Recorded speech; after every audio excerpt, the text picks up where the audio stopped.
progress and how we shouldn't be too nostalgic. All the records which I held now have been broken by many other Asian institutions, and what I can say today, when it was only a dream 5 years ago to have Asian universities helm the World Debate Champion, today is a consistent reality. Just recently, the university in the Philippines was crowned World Debate Champion, which shows that Asian debaters, when they work hard, work together, can achieve miracles. And I think hopefully in ASEAN we can do exactly the same.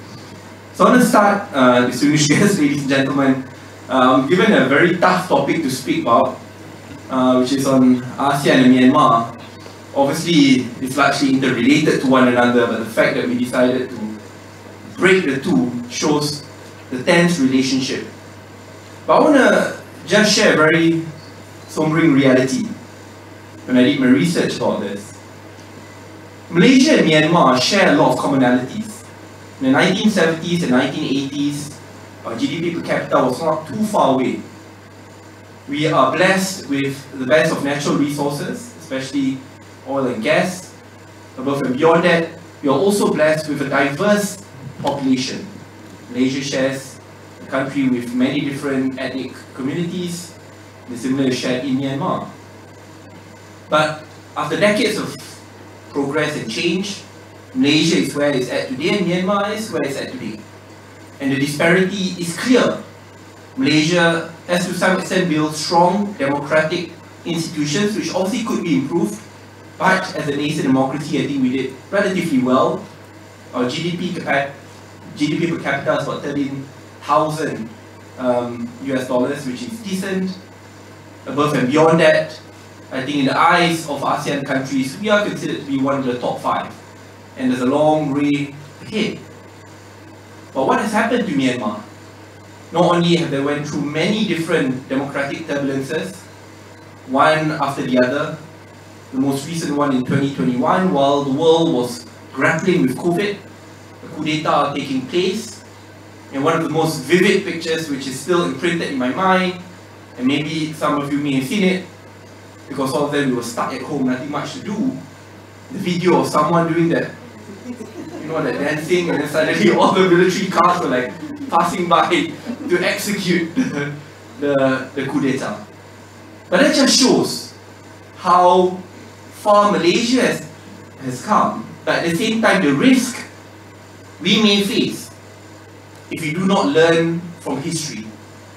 So I want to start off by looking at institutions, because this is something which I believe transcends sovereign boundaries.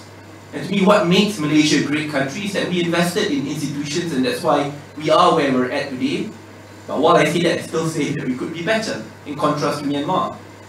Myanmar went through many coup d'etats, one after the other, in which democratic institutions are trampled upon.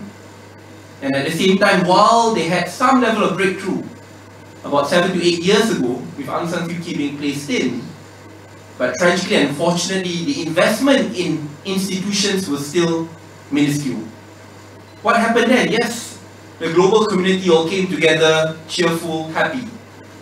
But when clear-cut, borderline genocide, crimes against humanity took place against the Rohingyas, many decided to remain silent because, hey, the queen or the princess of democracy is on the throne of power.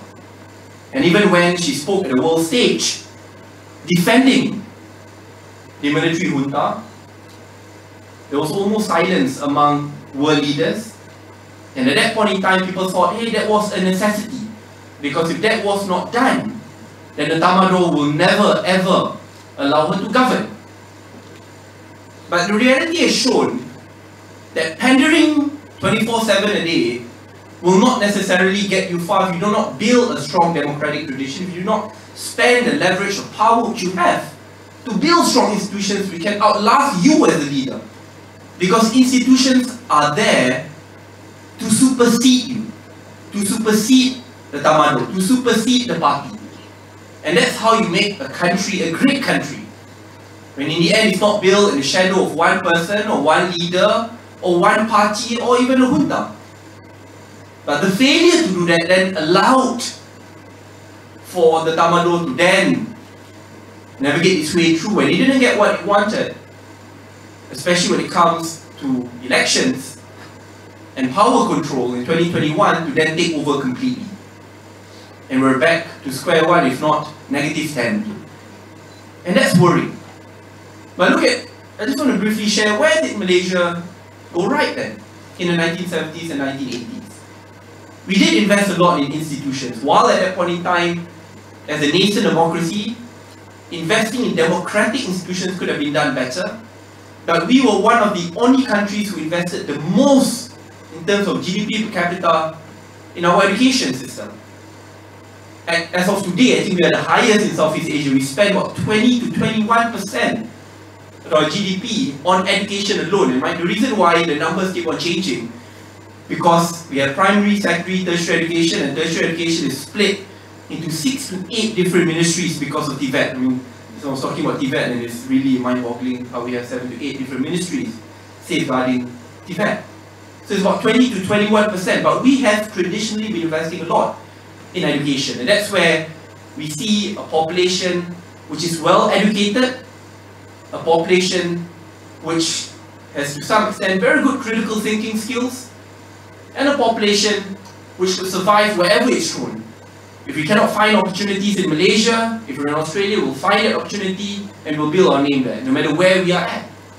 But we did that successfully when it comes to education, and that's how we were able to bridge the socio-economic divide. But not just in terms of education, urban-rural divide to some extent was improved. Again, whenever I say this, I like to preface it could be done much better, because we should not just contend in being a middle-income country. We should be a lot more than that today.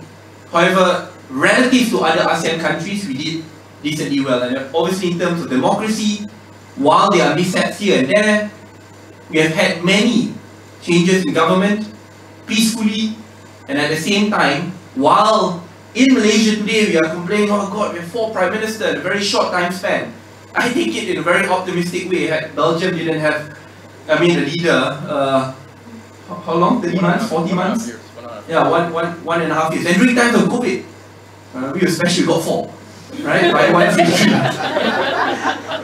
But the reason why I'm optimistic, again, don't look at the leaders. There's a lot of pessimism there. But look at how our people, it's like, oh, another leader, okay, life continues, right? Our institutions continue, our civil service continues. And to me, I take that as something which is highly optimistic. Because in the end, that's what a developing country transitioning to a developed country is all about. One which is based on institutions, not just on leaders and parties. So on that, I think we need to work a lot harder, and there's a lot of ground in which we can grow. But while saying that, touching the topic specifically today, which is on Myanmar, what should Malaysia do? What is the road ahead? I completely agree that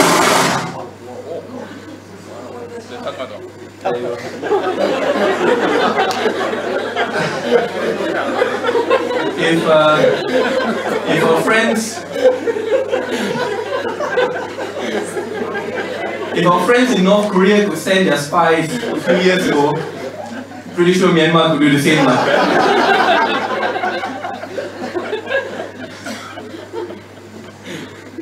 Get back my train of thought. Where was I? The road ahead. The road ahead from Malaysia, yeah, sorry. I completely agree with the notion that there must be collective responsibility and collective action in how we move ahead.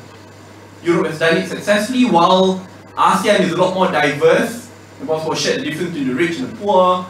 We've never had a great track record when it comes to interventionist policies. We've always adopted NIP, a non-interventionist policy. However, in a very sticky problem like this, which has not just appeared for the past 3 years, that has been with us for a very long time, without sufficient pressure, especially internally within ASEAN, not much change would take place. But where are we at when we look at Myanmar today? And why should Malaysia care? And every time I talk about this, especially in Parliament, whenever I look at the comment section, when the news articles cover this, it will always be very negative. We shouldn't care, it's Myanmar, you know, other countries, we shouldn't care, it doesn't affect us. It does, and it affects us, especially in Malaysia. I mean, if you look at the number of registered refugees and asylum seekers in Malaysia, and again, the number differs because registration and data tracking in Malaysia could be better, using diplomatic words. But on average, people say it's about 180,000. 180,000. And out of that 180,000 registered, obviously, if it's unregistered, trust me, I think it's more than 500,000. Out of that 180,000, 2/3 is from Myanmar, about 150,000. So it definitely does affect us. And often the number one country of choice when there's a conflict in Myanmar, not just among the Rohingyas, but also among different ethnic communities there, will be Malaysia. Because in general, we're very hospitable. While it's still tough to get that refugee card, but the informal economy hires a lot of them, and there is a way out, or there is a way for them to climb up the socio-economic ladder, while not perfect. So it does show that it actually affects. There's a clear relation when there is a crisis and how it affects Malaysia, good or bad. But the point I'm trying to make here is we need to think outside the box instead of merely saying, oh, we need to distance ourselves, this has nothing to do with us, while in reality it does. Myanmar is also one of the largest exporters when it comes to gas and oil, despite the sanctions being placed. I think EU is most consistent in upholding those sanctions, while other Western countries are still dilly-dallying on what they should do in dealing with this. But the point I'm trying to make is that in the end, we have to acknowledge in ASEAN, our lives and our future are largely interconnected to one another. And if we do not come together and come up with a collective action, it becomes harder for us to address with this in the future. And I'm fairly certain in the future it will not just be Myanmar, there will be many other countries who will be going through this turbulence, and who knows in the future, Malaysia, 50 years down the road. Saddiq, I do not want to say that, right? I do not want it to happen, but if it does, we will definitely be looking towards our neighbouring countries to help us out, to give us a lending hand, to speak out for freedoms and liberties, to ensure that our basic constitutional rights are held. But that's how it works. Only when we work together, we build that trust, that democratic norm and tradition, only then will people come to our aid and assistance, not ignore everything and expect for people to come when the time, only when crisis hits us. I want to very briefly talk about the impact, on what we can do. Now we know where we stand, our history, how much Malaysia has progressed, where Myanmar stagnated or regressed, about the problem of ASEAN overall, and how our futures are interconnected to one another. But what are the solutions in moving forward? And this is where it gets a lot more complicated. And I know, again, the very traditional belief is UN, all the bodies under it, all international organizations are just coffee talk shops, you know. You talk, nothing happens. I mean, it's very easy to look at that from the outside. But if you think about it, your ability to formulate a solution which impacts the lives of tens of millions of people, I mean, if you are a diplomat, you'll definitely think 1,000 times before you execute it. Because a small mistake will lead to tens of thousands of deaths. So I understand why Prof would say that, you know, at times we should really think or oppose sanctions. I mean, just look what's happening in Europe today. There's been claims that we're placing the strongest of sanctions on Russia for the aggression against Ukraine, which I think is a clear-cut aggression. I think Malaysia should take a stance and follow the data from it. But while sanctions have been placed, I mean, Russia could still sell oil despite not going to Europe, but going through India and China.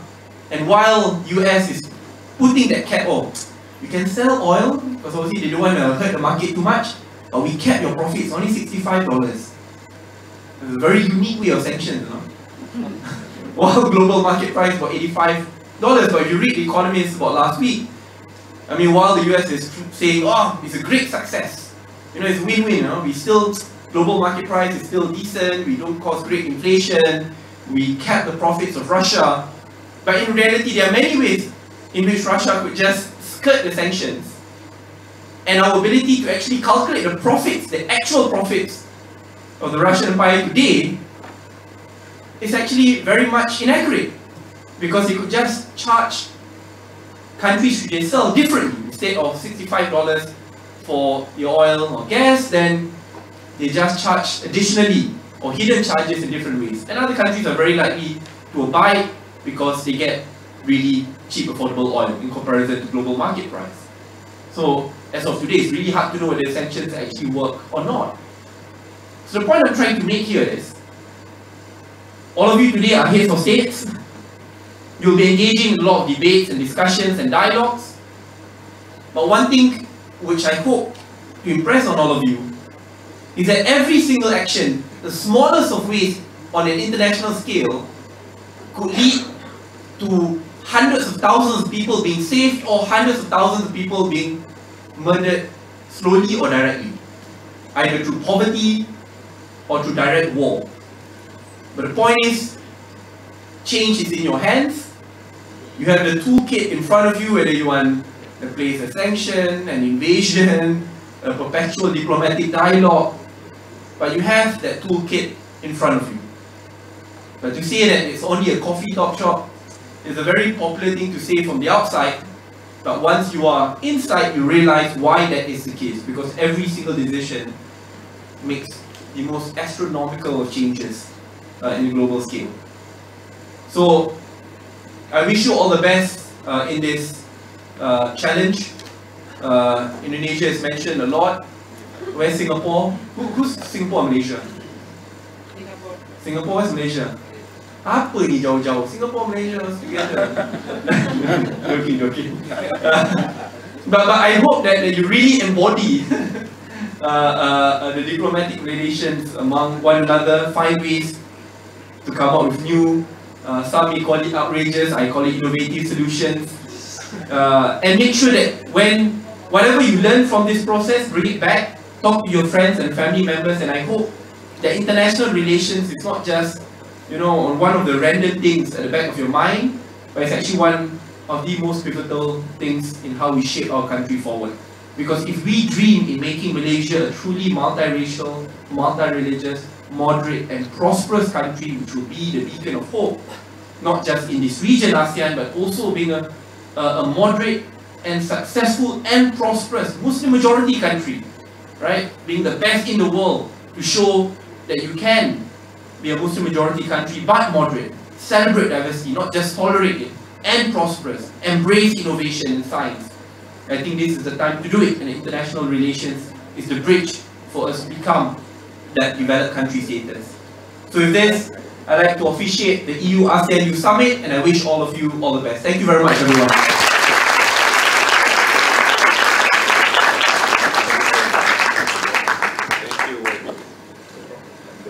Thank you so much, Saddiq. I hope we all learned something from your inspiring speech on the relations between Malaysia and Myanmar, and I hope this helps our participants as we move into the summit.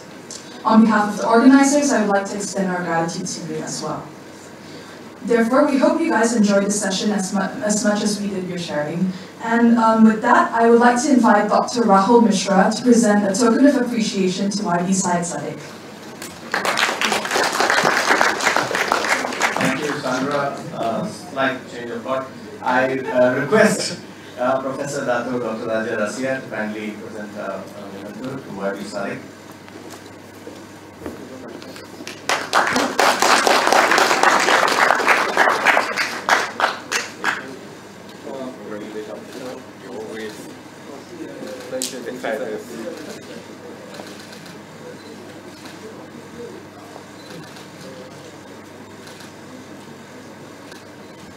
Thank you very much. Thank you, Professor. Now, may I request Timo Guzman to also present token of appreciation. Very kind of you.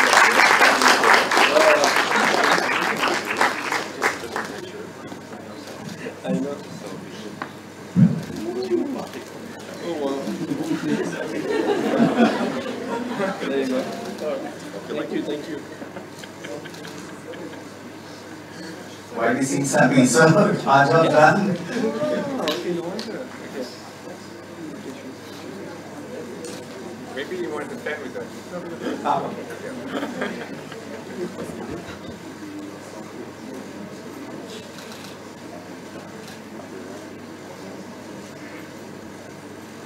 Yeah, look this way. 1, 2, 3. 1, 2, 3. One more.